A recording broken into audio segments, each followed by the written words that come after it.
Blake. Are you really sleeping? I'm awake. The importance of perspective cannot be overstated.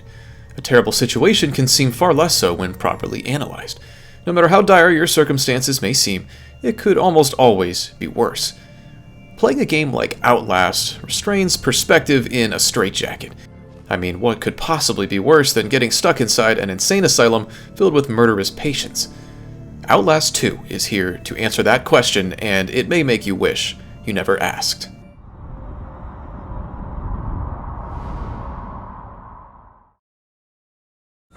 We should record an intro while we're up here. Production value? Sure. Released roughly 3.5 years after the original, Outlast 2 finds you in the shoes of Blake Langerman. Whereas the first game placed you in the role of investigative journalist Miles Upshur, this time it's Blake's wife, Lynn, doing the reporting. As her cameraman, you're tasked with helping her cover the story of a pregnant woman who's been murdered in rural Arkansas. While flying over the area of interest, a bright flashing light causes the helicopter that the couple chartered to crash. Blake awakens in the wreckage to find Lynn missing, and the pilot very, very dead. It's clear almost immediately that you're in unfriendly territory, to say the least. Narrative is much more at the forefront of Outlast 2 than it was in the original. Instead of just feeling like some loose context to justify running around a scary place, the story here carries a lot of weight. This time around, you have a pressing goal beyond just escaping. You need to find and save your wife. Thankfully, developer Red Barrels decided to give Blake a voice. Miles' muted tendencies constantly pulled me out of the experience in the first game, but here in Outlast 2, Blake openly comments on his surroundings. Hearing the terror in his voice while searching for Lynn provides a level of immersion not felt previously. It's hard not to roll your eyes at some of his lines, but Blake ends up feeling like an actual character instead of just a voiceless victim. Hello? I'm lost and hurt.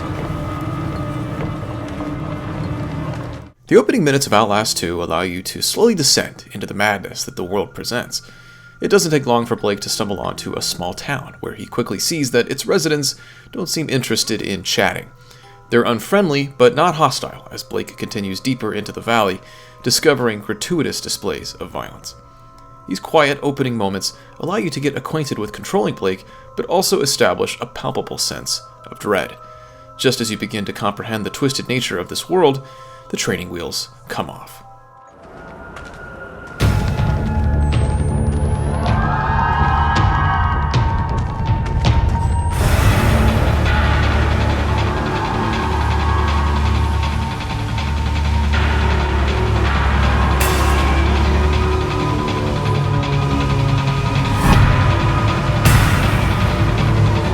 Just like the first game, Outlast 2 tasks you with evading all manner of deranged pursuers as you attempt to stay alive. Yet again, you're on the defensive, armed with only a battery-hungry video camera, no weapons. Thankfully, it's got a reliable night vision feature, allowing Blake to navigate around even if he doesn't have access to a light source, and this time around, a microphone that enables you to get a sense of where enemies are relative to you. Hide you in Ezekiel's blood. Despite this, you'll constantly be on edge as you push deeper into the Arkansas wilderness. Gone are the asylum inmates, replaced with cultish villagers and other sacrilegious entities that aim to make an example out of Blake. Progression functions similarly to that of Outlast 1. The sequel is still entirely linear, forcing you down a predefined path. While some may pine for more freedom, the straightforward level design in Outlast 2 has seen significant improvement. With one exception, gone are the labyrinthine segments that arbitrarily forced you to gather items or flip switches before moving on.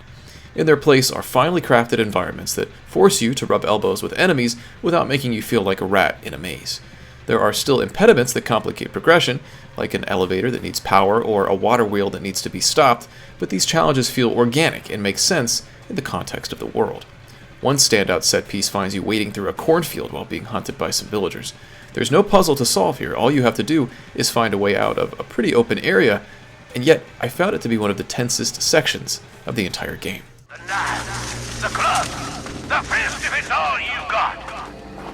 The setting of Outlast 2 is a wonderful juxtaposition to the first game. Indoor environments make sense for horror, as they can easily be claustrophobic, dark, and filled with dead ends. It's harder to make something that takes place outside scary, as there's inherently more freedom and space, but Red Barrels finds a way. In fact, you're often forced into even closer confines than you were in Outlast 1, whether it's crawling underneath houses or scrambling through an abandoned building.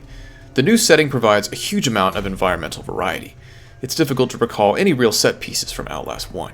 The enemies are what stick out most, but the sequel features a myriad of specific sequences that stick with you after the credits roll. Beyond the rugged Arkansas wilds, you'll often find yourself exploring a school in Outlast 2.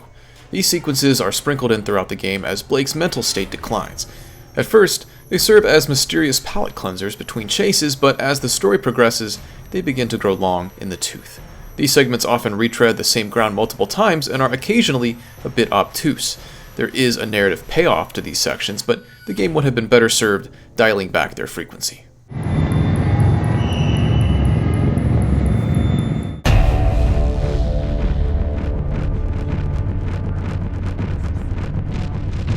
Regardless, whether you're in a hallway or a mine shaft, Outlast 2 is consistently gorgeous, in a gratuitous sort of way. The visual bump between the first game and the second is clear immediately. Unlike Outlast 1, I often found myself turning off the night vision or just dropping the camera entirely to soak in the stunning structures, natural and man-made alike. So much of it is truly disturbing, and yet strangely beautiful. Rays of light cut through the various dark environments with razor sharpness, and the entire game runs at a silky smooth 60 frames per second. The one element I'd criticize, something I should have also mentioned in my review of Outlast 1, is that the character models look off to me. They don't look bad by any means, I wouldn't even mention this most of the time, but they look almost slightly cartoonish relative to the world around them. They just don't quite look like real humans to me, which makes them far less scary. Despite this, the art design on display here is top-notch, and some of the recurring antagonists will likely make your skin crawl. Well, old Nick, I guess we better put those nails in. Wait!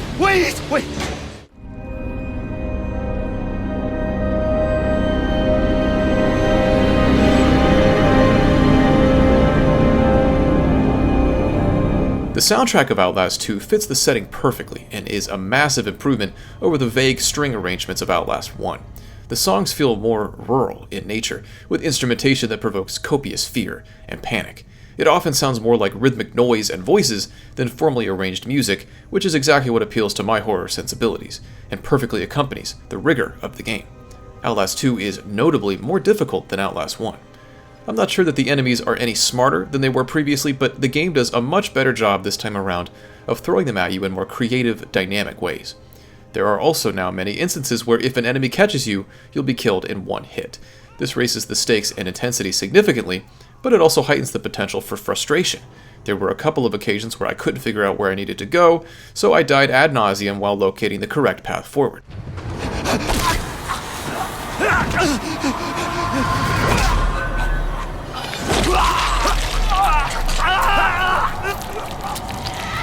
Additionally, your health no longer regenerates when hiding. Blake will have to find bandages to heal, which he stores diegetically in his jacket along with batteries, greatly increasing the game's immersive power. All of Outlast 2's various improvements contribute to achieving what I imagine was the seminal goal of Red Barrels, to create the most terrifying game that it could. Outlast 1 almost felt like a black comedy at times, with its bizarre denizens and over-the-top displays of violence. Outlast 2 is no laughing matter. Now, each body tells a story, usually suggesting some horrific sacrificial ritual committed by fanatical zealots. Now, enemies will decisively end your life with just one slip-up. Now, you can hear the labored hyperventilations and petrified screams of your protagonist. This game is scary.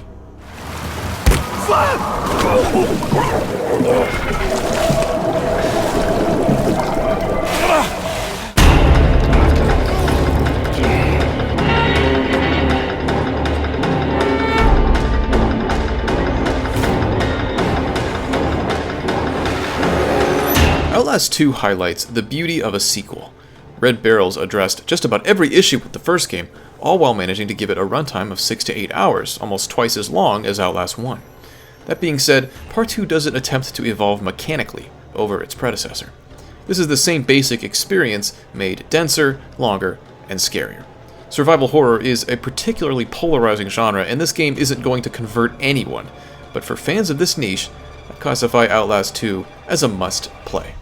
Blake will be wishing for any other scenario, but you won't want to be anywhere else.